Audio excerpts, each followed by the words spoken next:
Good evening. Thank you all for coming. My name is Kyle Lingard. I'm the director of the Writing Center and the first year seminar program at CSB-SJU. I'm truly thrilled and delighted to be introducing Rebecca Solnit to you all tonight.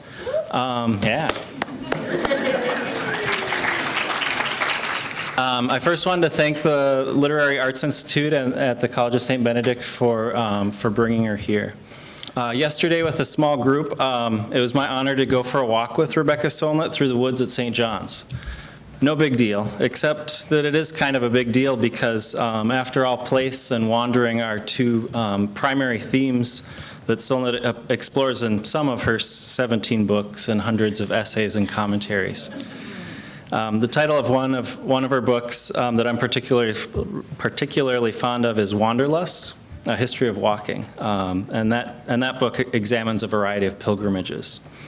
Another of Rebecca Solnit's books, A Field Guide to Getting Lost, ostensibly discusses intellectual peregrinations, including uncertainties and losses.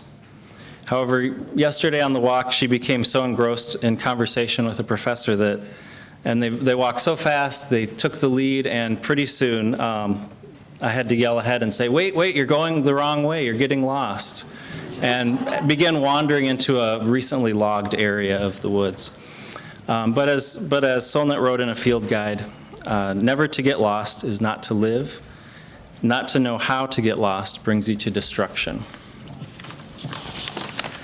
One of the things that I find so admirable about Solnit's work is that she often weaves in activism alongside an extraordinarily wide range of historical, artistic, and environmental subjects. Yet despite the tragic nature of some of the things she writes about and confronts, Solnit always does this with a great and almost unrelenting optimism, asking us to engage in acts of hope and citizenship.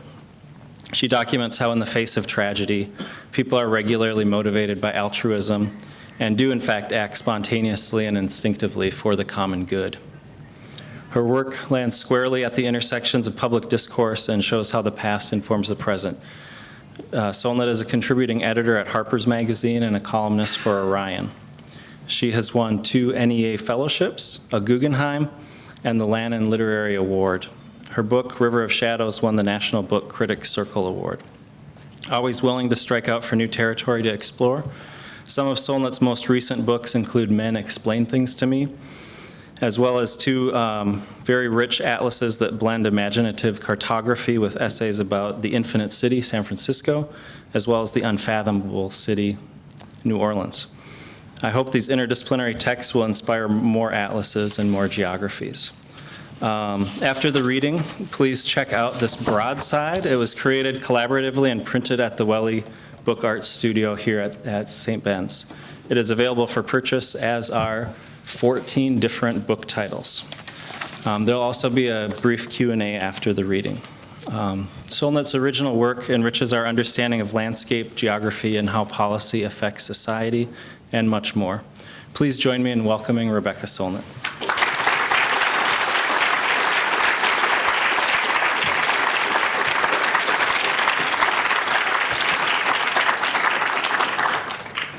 I have to bring all this up because page 11 of my talk got left in the library. There's no librarians returning page 11 to me by any chance, are there?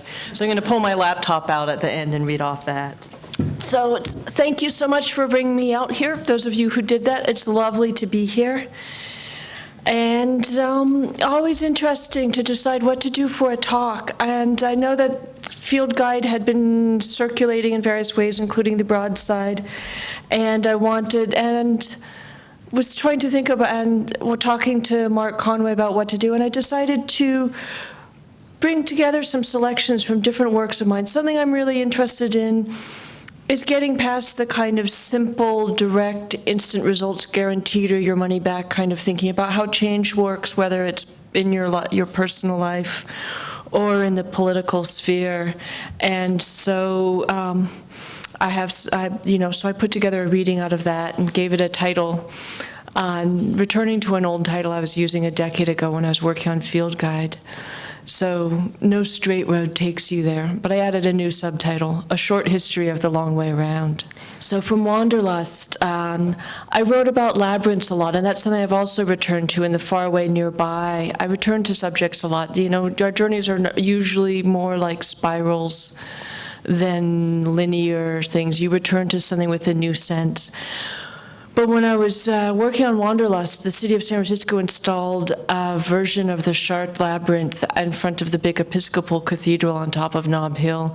And I discovered it one evening when I was early meeting friends and had a wonderful time exploring it. I saw you have one in brick on the campus here.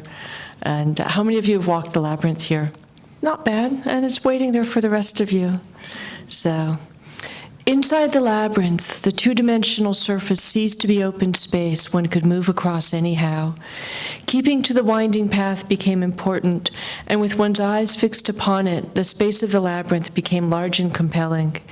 The very first length of path, after the entrance, almost reaches the center of the 11 rings, then turns away to snake round and round, nearer and farther, never so close as that initial promise until long afterward, when the walker has slowed down and become absorbed in the journey, which even on a maze 40 feet in diameter like this can take a quarter hour or more. That circle became a world whose rules I lived by, and I understood the moral of mazes. Sometimes you have to turn your back on your goal to get there. Sometimes you're furthest away when you're closest. Sometimes the only way is the long one. After that careful walking and looking down, the stillness of arrival was deeply moving. I looked up at last to see that white clouds like talons and feathers were tumbling east in a blue sky. It was breathtaking to realize that in the labyrinth, metaphors and meanings could be conveyed spatially. That when you seem furthest from your destination is when you suddenly arrive, is a very pat truth in words, but a profound one to discover with your feet. I was interested in all these kind of symbolic journeys you can take, the Stations of the Cross, labyrinths, pilgrimages, and things like that. And when I wrote Wanderlust, as well as a lot of the other things walking does to us and for us and with us, and political walks, marches, uprisings, parades and processions, erotic walks, and sort of exploratory walks and everything in between. So, and when I write a book, it answers some of the questions I started out with, but often leaves me with other questions. When I finished Wanderlust, I felt like there was more to say about disembodiment and acceleration and the speeding up of everyday life. And that turned into my book, River of Shadows, about Edward Muybridge, the man who accelerated photography to make it fast enough to capture motion, and with sequential photography that could be reanimated to reconstruct a leap, a galloping horse, a bird in flight, lay the foundation for what would become motion pictures and all the moving images we're so used to now. But another question was, I felt I hadn't really thought enough about wandering and getting lost in indirect journeys. And so I not only wrote a book about getting lost, which is also about loss, the two meanings of lost, one of which is that you've lost something, meaning that there's less in the world than you know, like fewer umbrellas, fewer socks, fewer house keys, or lost, in which case the world has more than you thought because you don't know where you are, and you haven't lost anything. You yourself have become the thing that's lost. But it was also a book about another kind of indirection, and that it let me, I got to hang out with that very lovely 3-week-old baby last night, and the daughter of Rachel, and your letterpress project here that does such wonderful work. So I was interested also in a kind of writing that had, because I do sometimes some very didactic writing, where like a history or something, where there's still some intuitive, interpretive room, but it's like Muybridge was born, he died, I told you what happened in between. But a field guide is really a kind of intuitive navigation of letting things associate by a kind of aesthetic intuition and subjectivity. So it's a way of navigating meaning as well as writing about navigating space that was different than a lot of the writing I'd done for a long time before. And it was really, really kind of wonderful to break away from the linearity, the rationality of what I'd been doing. So early in Field Guide, Since I've learned so much from students, the questions they ask, in the course of trying to answer them, you often learn so much. I was teaching a workshop in the Rocky Mountains sometime in the late 90s, I think, and a student came in bearing a quote from what she said was the pre-Socratic philosopher Meno. It read, "How will you go about finding that thing, the nature of which is totally unknown to you?" I copied it down, and it has stayed with me since. The student made big transparent photographs of swimmers underwater and hung them from the ceiling with the light shining through them, so that to walk among them was to have the shadows of swimmers travel across your body in a space that itself came to seem aquatic and mysterious. The question she carried struck me as the basic tactical question in life. The things we want are transformative, and we don't know, or only think we know, what is on the other side of that transformation. Love, grace, wisdom, inspiration. How do you go about finding these things that are in some ways about extending the boundaries of the self into unknown territory, about becoming someone else? Certainly for artists of all stripes, the unknown, the idea or the form or the tale that has not yet arrived, is what must be found. It is the job of artists to open doors and invite in prophecies, the unknown, the unfamiliar. It's where their work comes from, although its arrival signals the beginning of the long disciplined process of making it their own. Scientists, too, as J. Robert Oppenheimer once remarked, live always at the edge of mystery, the boundary of the unknown. But they transform the unknown into the known like fishermen. Haul it in like fishermen. Artists get you out into that dark sea. Edgar Allan Poe declared, "All experience in matters of philosophical discovery teaches us that in such discovery it is the unforeseen upon which we must calculate most largely." Poe is consciously juxtaposing the word calculate, which implies a cold counting up of the facts or measurements, with the unforeseen, that which cannot be measured or counted, only anticipated. How do you calculate upon the unforeseen? It seems to be an art of recognizing the role of the unforeseen, of keeping your balance amid surprises, of collaborating with chance, of recognizing that there are some essential mysteries in the world, and thereby a limit to calculation, to plan, to control. To leave the door open, to calculate on the unforeseen, is perhaps exactly the paradoxical operation that life most requires of us. So, and that's really very much about kind of subjective personal experience, getting what you need emotionally and spiritually, intellectually, the sort of transformation of self, that project of making yourself, the creative work that we're all embarked on, whatever our official profession. But it applies as well to the political things I'm interested in. During the 6-year campaign to get the president to veto the Keystone XL pipeline to bring the dirty crude from Alberta to the Gulf, a lot of interesting things were said. There were people, because people love certainty more than they love hope often, who said that we would never succeed, it was going to fail, all the effort was in vain, which of course, as you remember last November, the president actually vetoed this and we won. But what was also interesting was that there was an argument saying, why are you making such a fuss about this little tiny, about this one pipeline? Canceling one pipeline won't save the world from runaway climate change. And it was really interesting. It was an argument between people who really believed in the narrow, linear, mathematical model of how change works, that if you cancel one pipeline, all you've done is cancel one pipeline, and people who saw the big picture, as they have with the divestment movement, where similar arguments have gone back and forth. Of course, the campaign around the Keystone Pipeline educated a lot of people, including me, about the Alberta tar sands, which, this gigantic kind of open sore from which they're extracting this sludgy, semi-solid bitumen that has to be treated in various toxic and bizarre ways, even to turn it into something fluid enough to send through those pipelines, some of the dirtiest fossil fuel on Earth you can extract.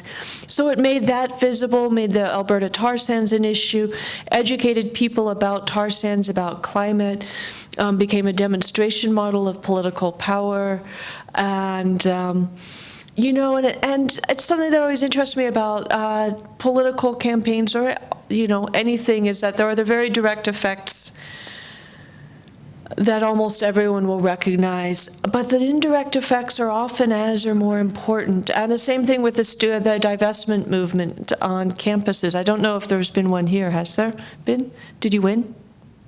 Are you still going? Thank you. It looks like you're working on it. Thank you so much. Let me know what I can do. Okay, St. Benedict's, divest.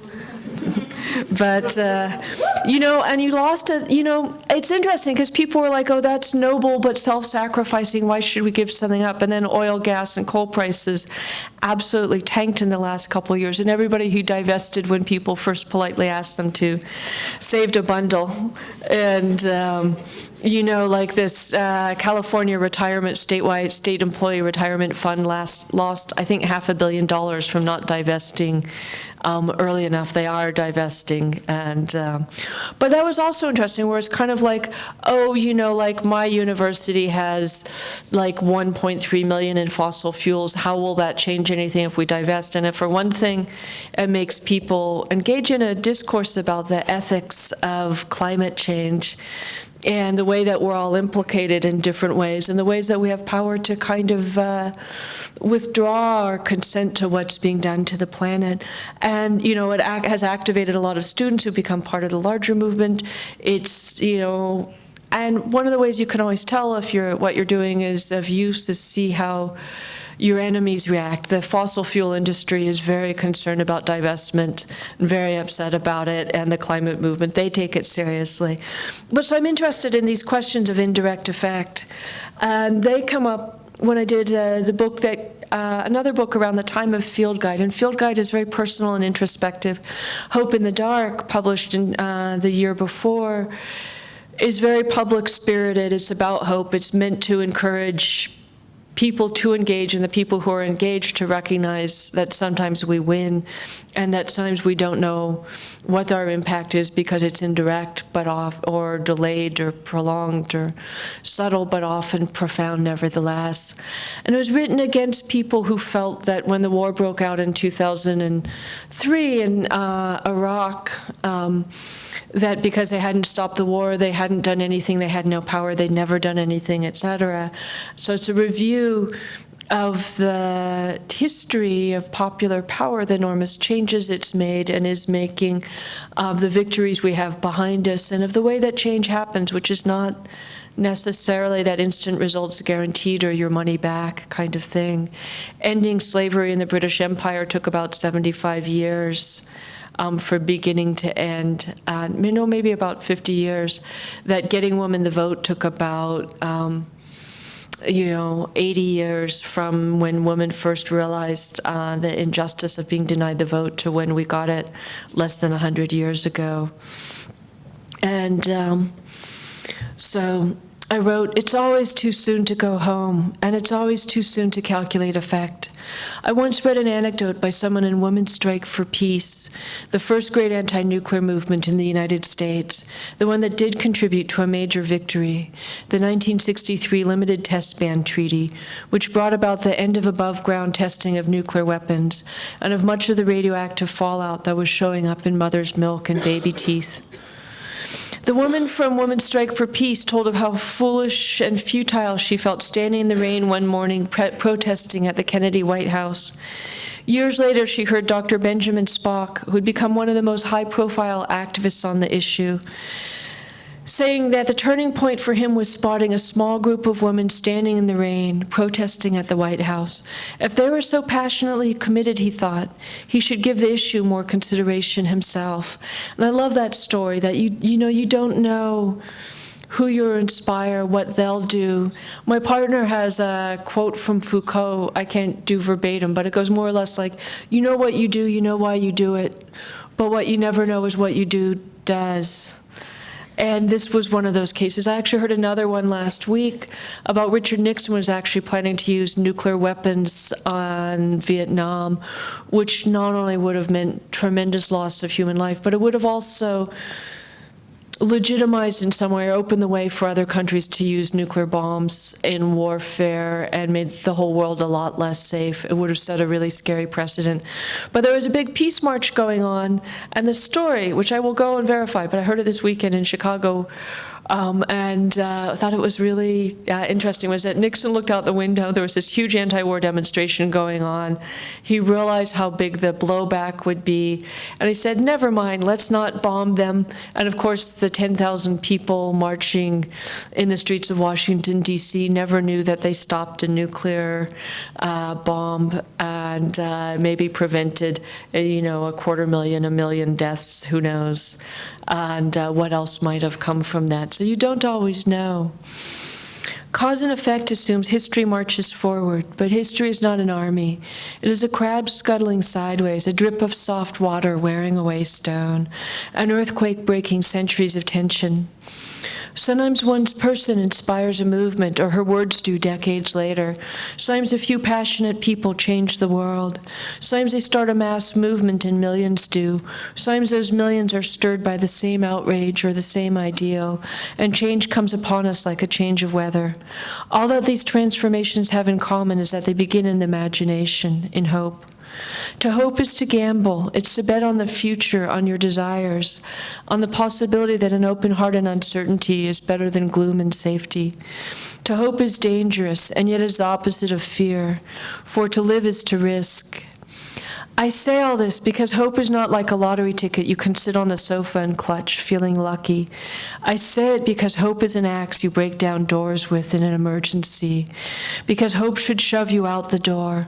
Because it will take everything you have to steer the future away from endless war, from the annihilation of the earth's treasures and the grinding down of the poor and marginal. Hope just means another world might be possible, not promised, not guaranteed. Hope calls for action. Action is impossible without hope. So this is the 12th chapter, my favorite in the book, called On the Indirectness of Direct Action. A friend, Jaime Cortez, tells me I should consider the difference between hope and faith. Hope, he says, can be based on the evidence, on the track record of what might be possible. And in this book, I've been trying to shift what the track record might be. But faith endures even when there's no way to imagine winning in the foreseeable future. Faith is more mystical. Jaime sees the American left as pretty devoid of faith and connects faith to what it takes to change things in the long term, beyond what you might live to see or benefit from. I argue that what was once the left is now so full of anomalies, of indigenous intellectuals and Catholic pacifists and the like, that maybe we do have faith, some of us.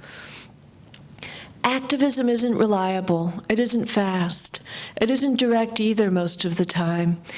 Even though the term direct action is used for that confrontation in the streets, those encounters involving law-breaking and civil disobedience, it may be because activists move like armies through the streets that people imagine effects as direct as armies. But an army assaults the physical world and takes physical possession of it. Activists may reclaim the streets and occasionally seize a Bastille or topple a Berlin Wall, but the train of their action is usually immaterial, the realm of the symbolic, political discourse, collective imagination. They enter the conversation forcefully, but it remains a conversation. Every act is an act of faith because you don't know what will happen. You just hope and employ whatever wisdom and experience seems likely to get you there. I believe all this because I've lived it, and I've lived it because I'm a writer. And of course, I wrote this more than a decade ago, so you can update this to where I am. But I was able to write then. For 20 years, I've sat alone at a desk, tinkering with sentences and then sending them out. And for most of my literary life, the difference between throwing something in the trash and publishing it was subtle. But in the past several years, the work has started coming back to me, or the readers have. Musicians and dancers face their audience, and visual artists can spy on them. But reading is mostly as private as writing. Writing is lonely. It's an intimate talk with the dead, with the unborn, with the absent, with strangers, with the readers who may never come to be, and who, even if they read you, will do so weeks, years, decades later. An essay, a book, is one statement in a long conversation you could call culture or history. You are answering something or questioning something that may have fallen silent long ago.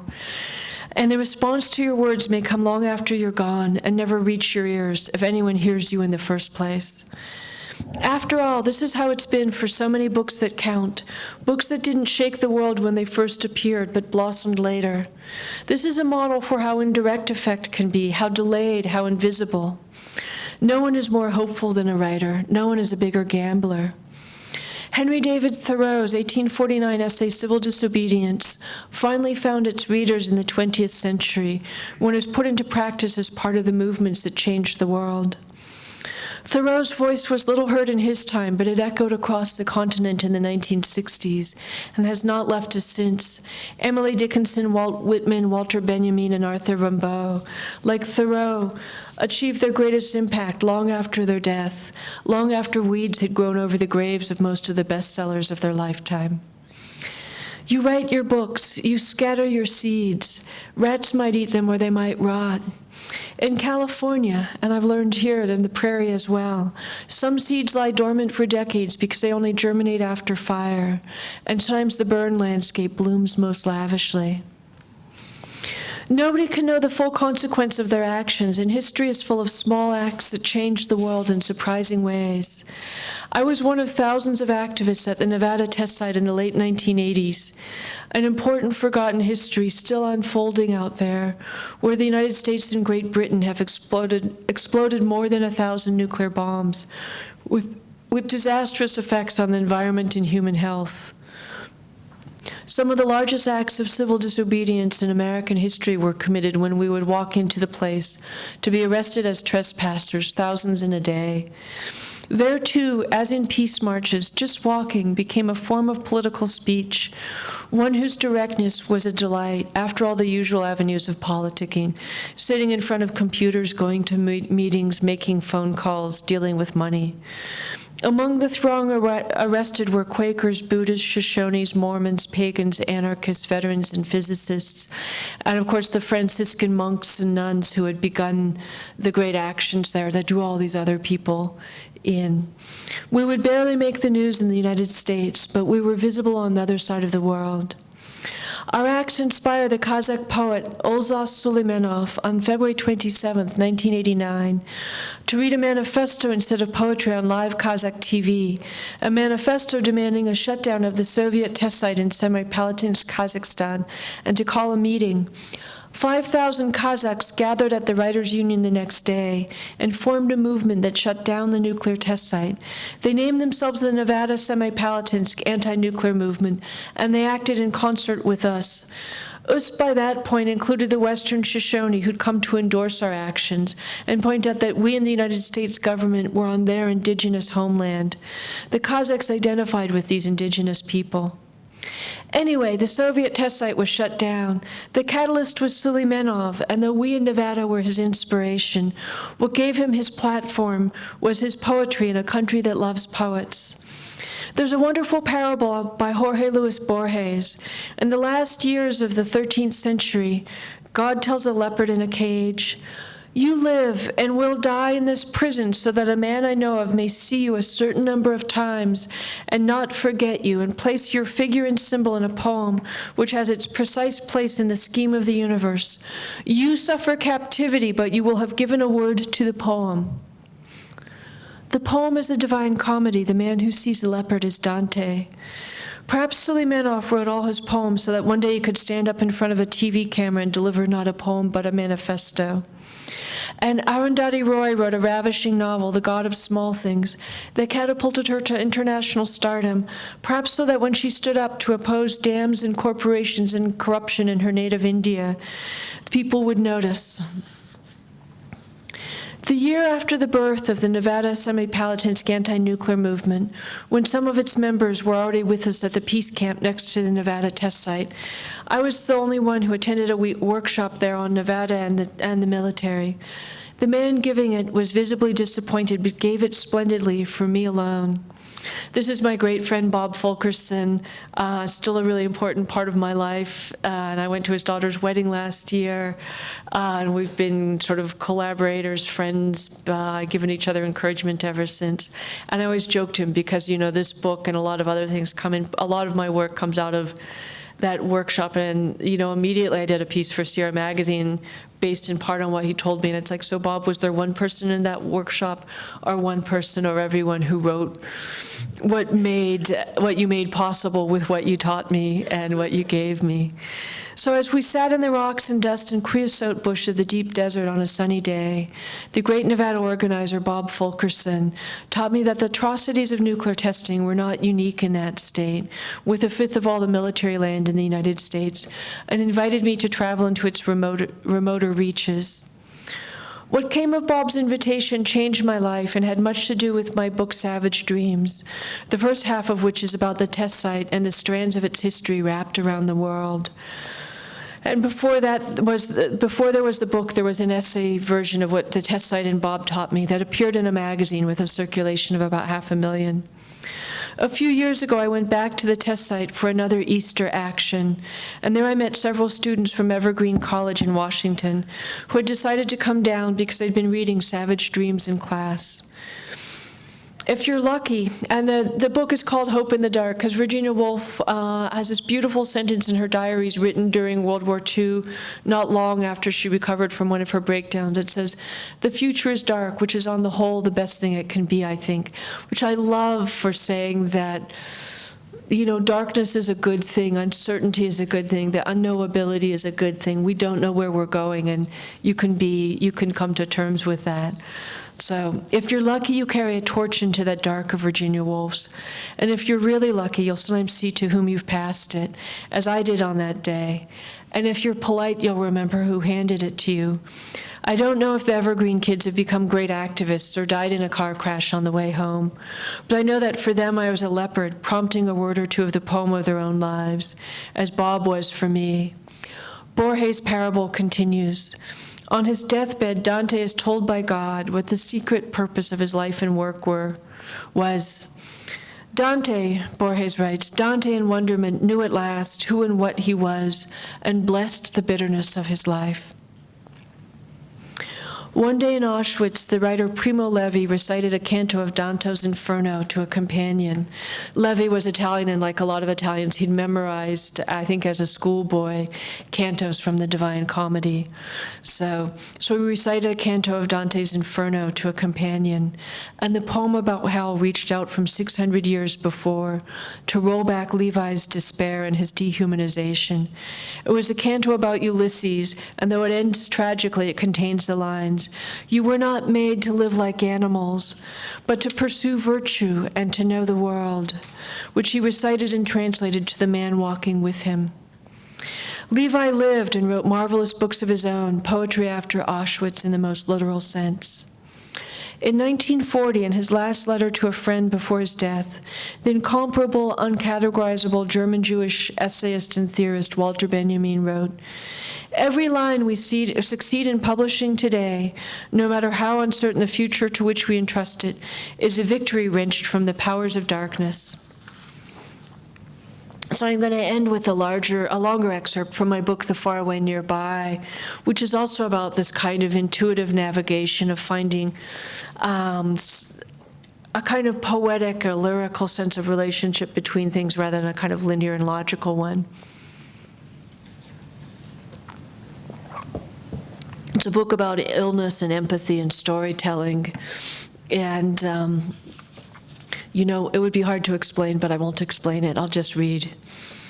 So, many stories are told about the Tang Dynasty artist Wu Daozi, sometimes named as one of the three great sages of China, that ignored color and only painted in black ink, that he transgressively painted his own face on an image of the Buddha, that he painted a perfect halo in a single stroke without the aid of compasses, that he painted pictures of the dragons who caused rain so well that the paintings themselves exuded water, that the emperor sent him to sketch a beautiful region and reprimanded him for coming back empty-handed, after which he painted a 100-foot scroll that replicated all his travels in one continuous flow, that he made all his paintings boldly and without hesitation, painting like a whirlwind so that people loved to watch the world emerge from under his brush. One story I read about him long ago, I always remembered. While he was showing the emperor the landscape he'd painted on the wall of the imperial palace, he pointed out a grotto or a cave, stepped into it, and vanished. Some say that the painting disappeared too. In the account I thought I remembered, he was a prisoner of the emperor who escaped through his painting. So, and in the book I talked about a Wile E. Coyote Roadrunner cartoon where the same thing happens. Wile E. Coyote puts up a painting. I like it. People here actually know that. And that makes it look like instead of terminating an abyss, the road goes on. And the assumption is that the Roadrunner will either crash into it or will break through it and fall into the abyss.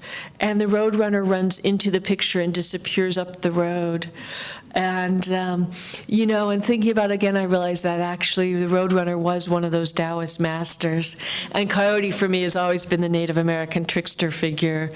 So that's what we grew up on. Those of you who grew up on Roadrunner and Coyote is Taoism versus indigenous humor. And both of which survive every episode. And so people disappear into their stories all the time. We live in stories and images as immersed in them as though they were Wu Deozi's inkpots. We breathe in presuppositions and exhale further stories. We in the West have been muddled by Plato's assertion that art is imitation and illusion. We believe that as a realm apart, one whose impact on the world is limited, one in which we do not live. Sticks and stones may break my bones, but words will never hurt me, my mother liked to recite. The words hurt her all the time, and behind the words, the stories about how things should be and where she fell short, told by my father, by society, by the church, by the happy, flawless woman of advertisements. We all live in that world of images and stories, and most of us are damaged by some version of it, and if we're lucky, find others or make better ones that embrace and bless us. As I write this, my friend Annie sent me a note from Easter Island, where she was working on a radio story. She wrote me of sweeping grasslands, dormant volcanoes, sheer black volcanic cliffs dropping into the sea, and those magnificent stern moai, the great stone heads, scattered all over the island. I can't stop wondering what possessed the Rapunai to build them, and then after that was over, to conceive of the Birdman Cult. Hundreds of years after the cultural near extinction of their makers, the stone heads of Easter Island were still provoking thought. They were still in our heads. Annie wrote to me and also put the Birdman Cult in mine. After their devastating contact with the European world, beginning on Easter of 1722, the Rapunai, the Easter Island people, made the cult with its dangers and arbitrarinesses more central to their lives. Those who had the gift of prophecy would choose the contestants in their dreams. To be dreamed of was a dangerous thing. The contestants would swim to an islet off the coast, attempt to collect the first sooty tern eggs. Egg of the season, swim back, then scale a cliff without breaking the egg.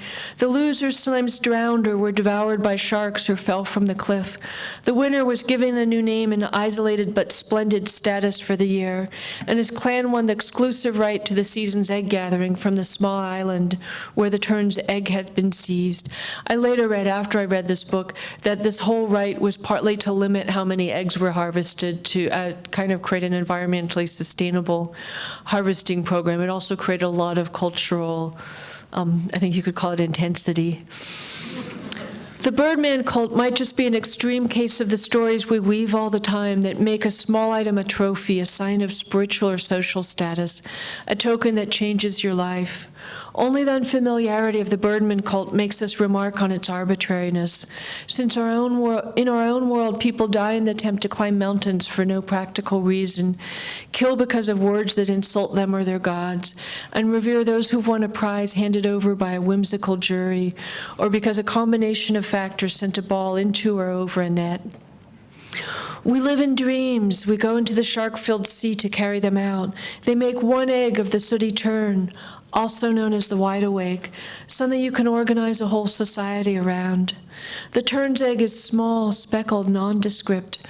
The god who presided over all this was named Make.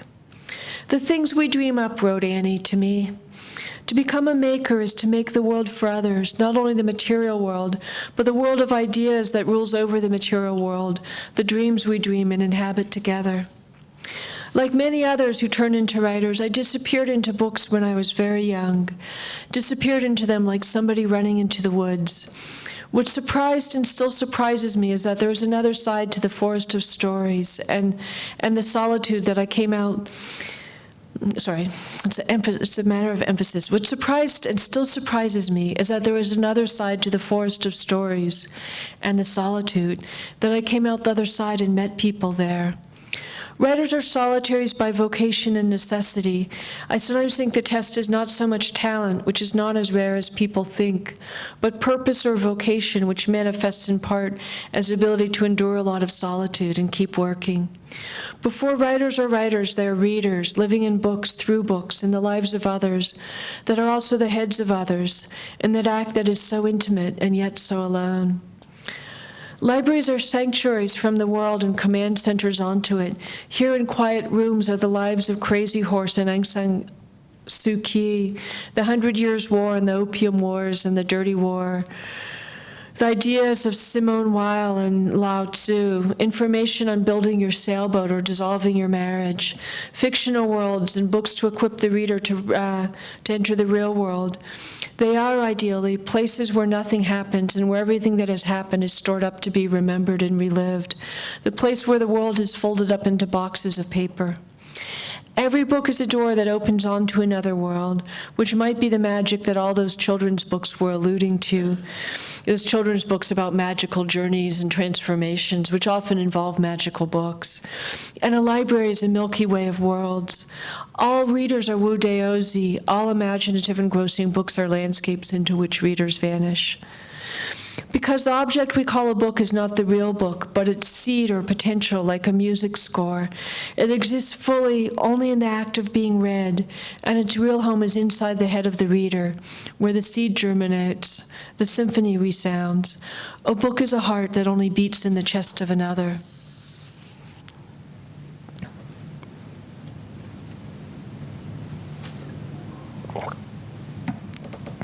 The things that make our lives are so tenuous, so unlikely, that we barely come into being. We barely meet the people we're meant to love, barely find our way in the woods, barely survive catastrophe every day. Your origin is due to two people come together by accident, whether wisely or not, by the attractions of similarity and difference, who survive each other's fears and limits long enough to create the collision of the two cells from which you spring. A million sperms swim at every egg, and somehow the one that makes the journey all the way begets you in combination with that single maternal cell. The faintest rearrangement of that unthinkable coupling, and someone else arrives on earth out of that maze inside your mother, or no one comes into being, or your mother neglects one moment in that terrifying vulnerability that is your first few years, and you are snuffed out like a candle, drowned in the bath, choked on a button found on the floor. Barely as in bare as in naked, for those moments so slender they are stripped down to slip through the narrow doorway of becoming. Everyone has stories of the small coincidence by which their parents met, or their grandmother was saved from fire, or their grandfather from the grenade, of the choice made by the most whimsical means that led to everything else, whether you're blessed or cursed or both. Trace it far enough, and this very moment in your life becomes a rare species, the result of a strange evolution, a butterfly that should already be extinct and survives by the inexplicabilities we call coincidence. The word is often used to mean the accidental, but literally means to fall together. The patterns of our life come from those things that do not drift apart, but move together for a little while, like dancers. They come together in those moments that are the coupling of unseen forces, a generative warmth, a secret romance between the unknowns that are also our parents. The deus ex machina, the gods and machines used by the ancient Greek playwrights to move the plot along or rescue a character, were not well regarded. The ancient critics felt that events should unfold from the acts and characters of the central figures, not from outside forces. Perhaps there are people whose lives are as contained as a classical drama, in which the number of characters is set and finite, and nothing much wanders in to augment, disrupt, or rescue. But that's usually just a formal convention, a literary rule. Trace the lineage of any significant event, and coincidences and strangers appear from beyond the horizon of the calculable, from out of the blue. The other evening, my friend Carolina told me about a bull that escaped from a bullfighting arena in her native Bogota, ran down the street, and frightened by the urban chaos, dashed into an elevator, where he gored the man within to death. Whether the man was at the height of his happiness, desperate for life to change, or just persevering day by day, the bull interrupted all that. Every day, some bull gets on the elevator, or a shark eats the other person trying to bring back the first sooty turn egg, or the phone rings and invites you to jump ship for the unknown. The numberless gods have all sorts of machines at their disposal. Illness is one, and a sudden onset of serious illness changes the landscape profoundly, and not because of character or fate, unless that fate includes post-classical details like genetic predispositions or the odysseys of viruses. As a young man, St. Francis turned back from a military adventure because of malaria, and while convalescing, settled into his spiritual destiny. A mosquito had spiritual consequence. The dirty hands of the doctor who attended Mary Wollstonecraft probably imparted the infection that killed her and left her newborn daughter, the future Mary Shelley, author of Frankenstein, to a cold fate. The gods and machines are just outside forces, and they're only outside the tight knot of fate and character that classical drama deems its only ingredients. Pull back, see further, and they're inside the patterns of which our lives are made. They are bulls, our turns, our mosquitoes, our germs among the myriad forms. So, and I was going to read more, but I think that's probably long enough. So thank you for bearing with me. And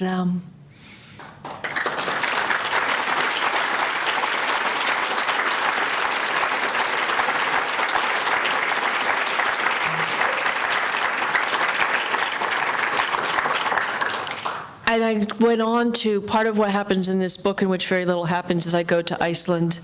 And the story of how I got to Iceland turned out to be that a young man who was dying went on his way to a failed bone marrow transplant, stopped in Berlin to see his first love, bought her a book, which was my field guide to getting lost, which she read and loved and gave to her mother. And so the book had this sort of series of adventures that it gradually hooked me in and connected me to the family and brought me to Iceland. So it's sort of more exploring sort of indirect consequences and roundabout impacts and sort of the long journey there. But I think you probably got my gist by now, and that was plenty of time for you all to sit perfectly still. I'm very happy to entertain questions. So, and thank you, divestment movement. Anybody else with the divestment movement here? You all need to join. You need to get your college out of fossil fuel. Come on, there are babies in the house. You got to take care of them. Yeah, do you want to, okay. We're right now in this very interesting window. The best case scenarios are so much better than the worst case scenarios of what climate change is going to do, that it really matters what we do now. I'm trying to disentangle myself from a lot of my other projects to be a better climate change activist, but I focus a fair amount on it.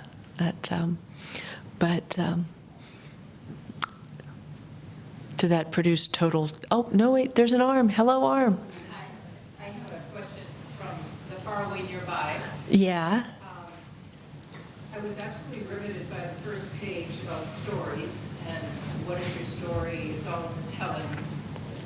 And I started the book thinking that it was a book about how great stories were. And then at the very end, you talk about how your mother, once she forgot her stories, is kind of how I interpreted it. Exactly. She became so happy. Yeah. She became so much more able to live in the present. And I was kind of confused, thinking, gee, maybe stories aren't good. But then I thought, well, maybe your point was that stories are powerful. It's not that they're good or bad. Some are good, some are bad. I think that for me, the book is very much about becoming conscious of the stories that we're running all the time and learning to see that it's not reality. This is a story. We can choose to not tell the story. We can learn to pause the story for a minute and not have our busy heads churning quite so much, and maybe take a couple of deep breaths. We can change the story. And whether you're talking about the bitter loop tapes about how that person wronged you that you can run for 3 days and make yourself totally miserable and useless with, or the stories that get ingrained in our culture about racial superiority or the natural inferiority of women or the unnaturalness of homosexuality, or why it's a really good idea to drop the bombs on these civilians. We get a lot of incredibly destructive stories.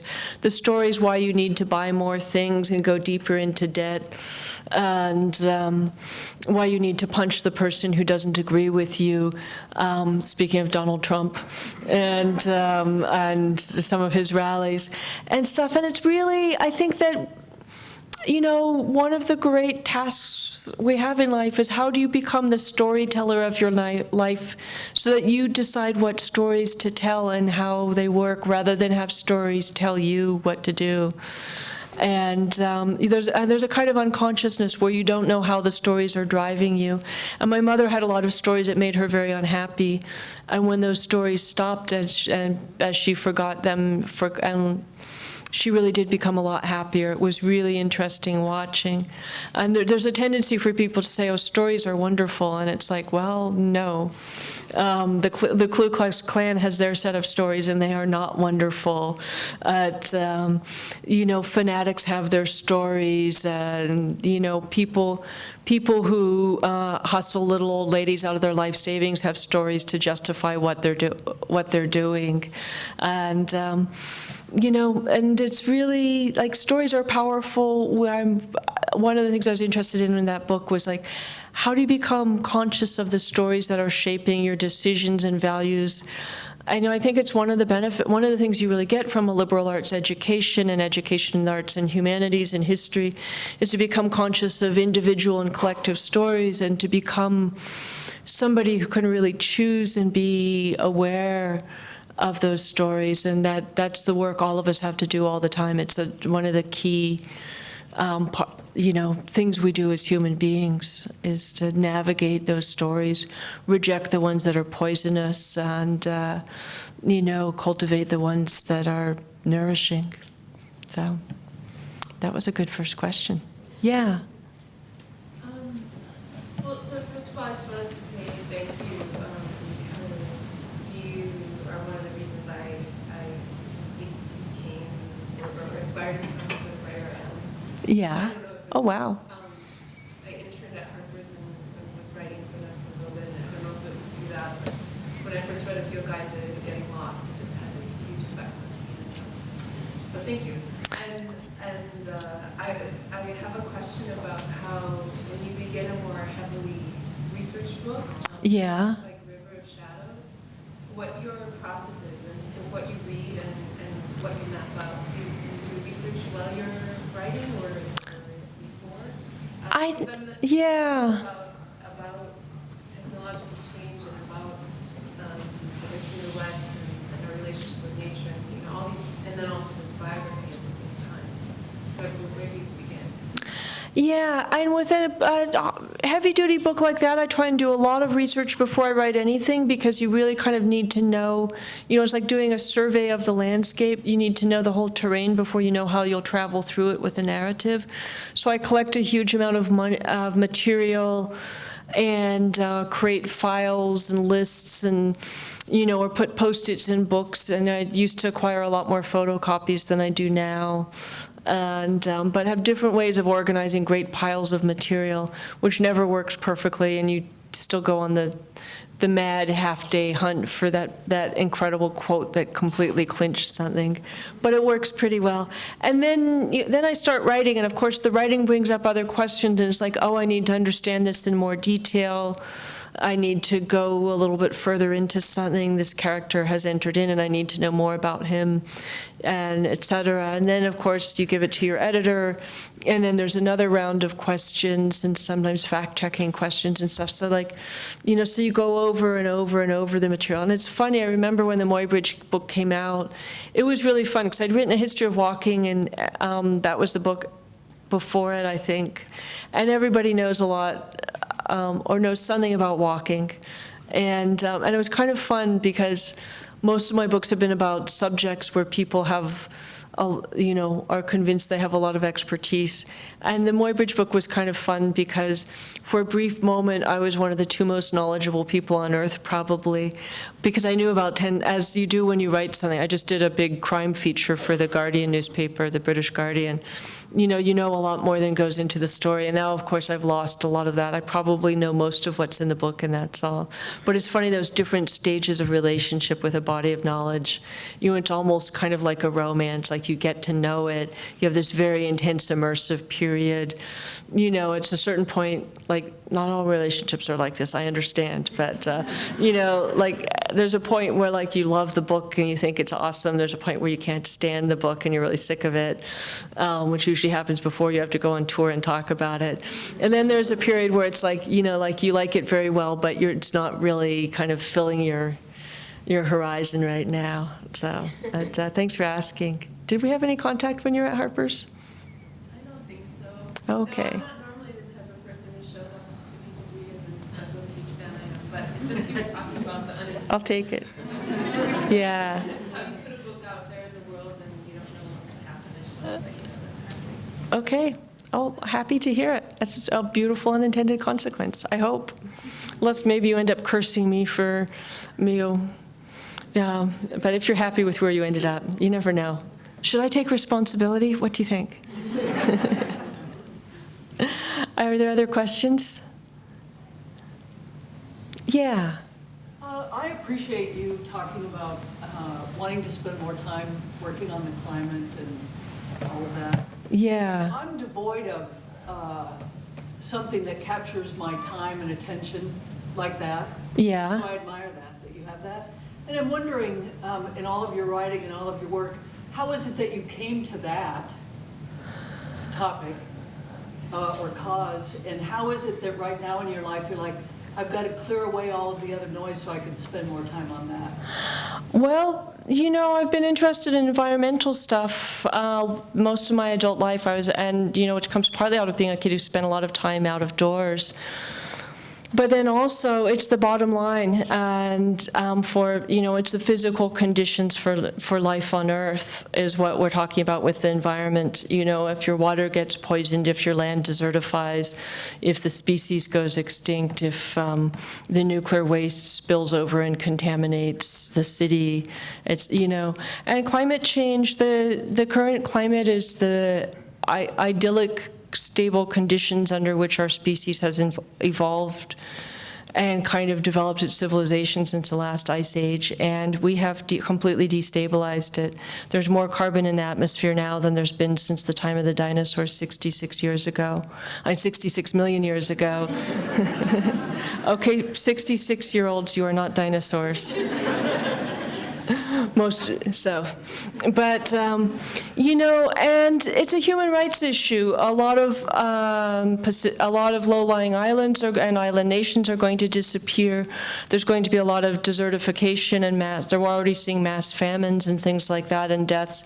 Tropical diseases like the Zika virus and malaria are going to move north, and you know, there's going to be a lot of I could go on. It's going to create mass famines, mass displacements, and, you know, among human beings, devastate economies, and mass extinction. The oceans are 30% more acidic than they were a few decades ago, which is so acidic that some shellfish are having trouble calcifying their shells out of the minerals in the water.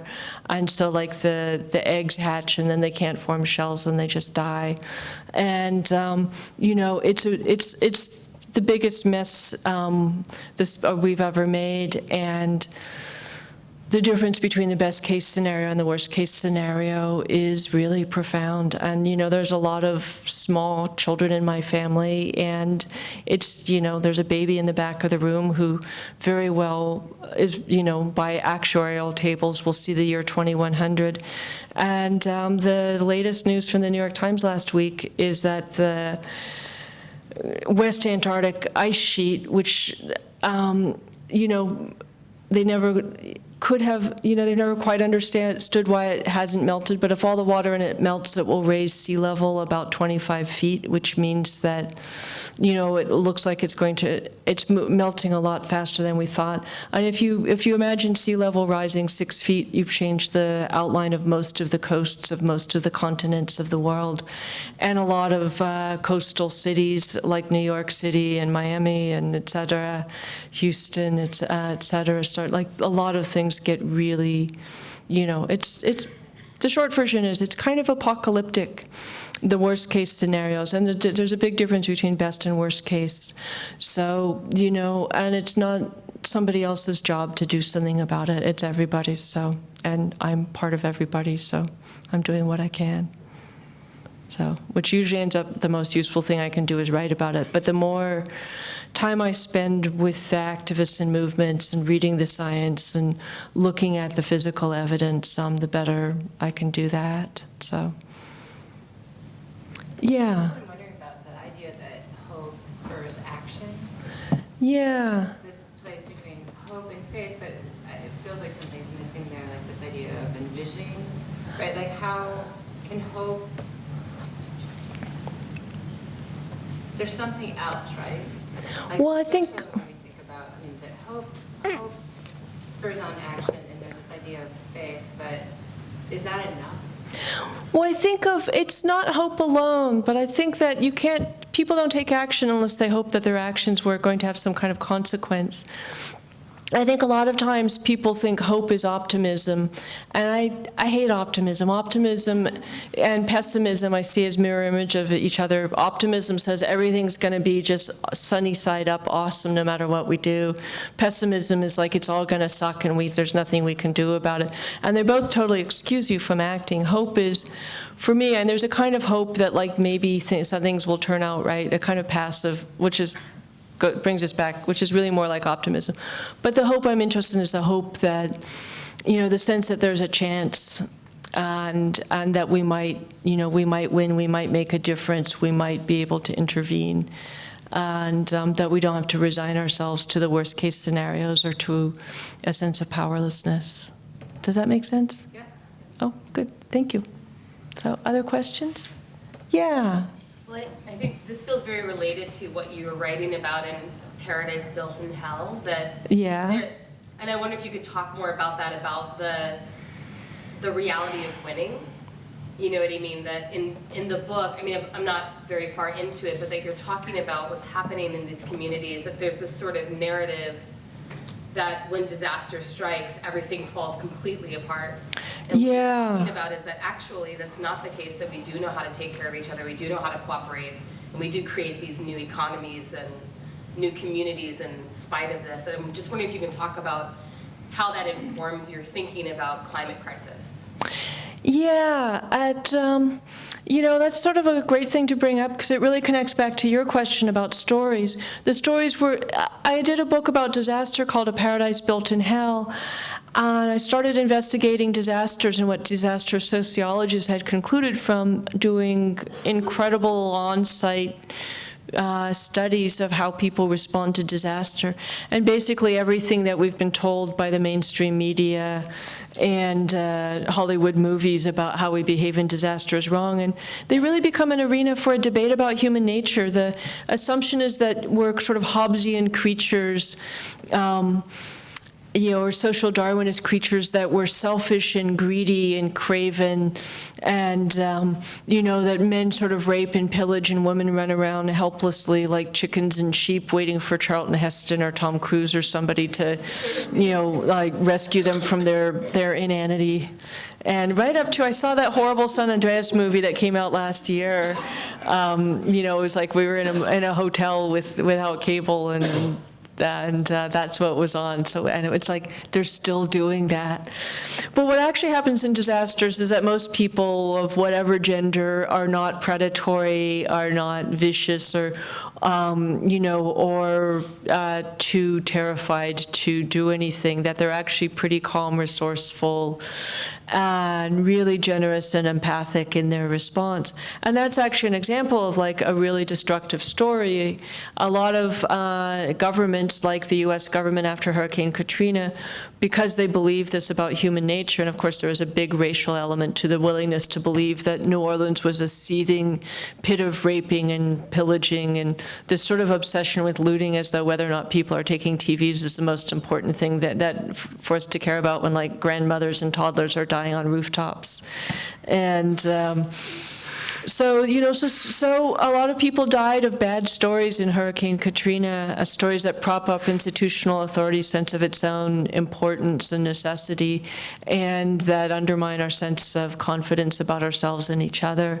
So the utopia with climate, and I wrote that book partly because a lot of what climate change is bringing us is more intense disasters and more disasters. There's been a huge increase in the number of catastrophic disasters in the last decade or so, and their cost, like the typhoons or hurricanes in the Philippines, and droughts, the Australian and Californian wildfires, some of the other wildfires, and floods, and it's sort of apocalyptic.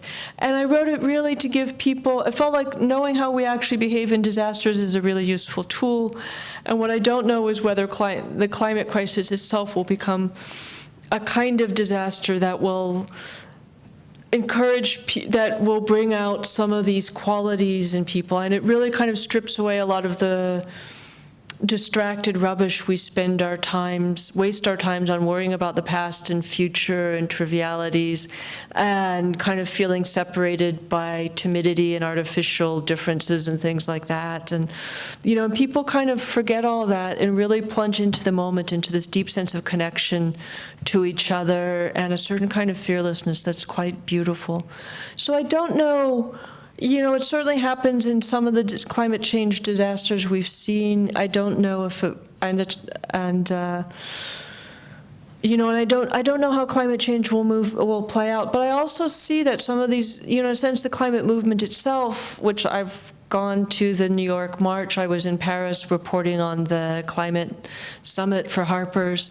The movement itself feels like, that kind of beautiful disaster response in a way. And we've also seen with Hurricane Sandy, which was a storm supercharged by climate change, that kind of incredible communitarian response and kind of strengthening of bonds of community. And as often happens across kind of where divides and that separated people because of race or class or geography or things like that. So, but we don't know. The future is dark, Virginia Woolf said, which is the best thing it can be, I think. So, Mark, where are you? Should I wind it up or take a few more questions, or is anybody in charge? I'm just a visitor here myself. Okay. Thank you.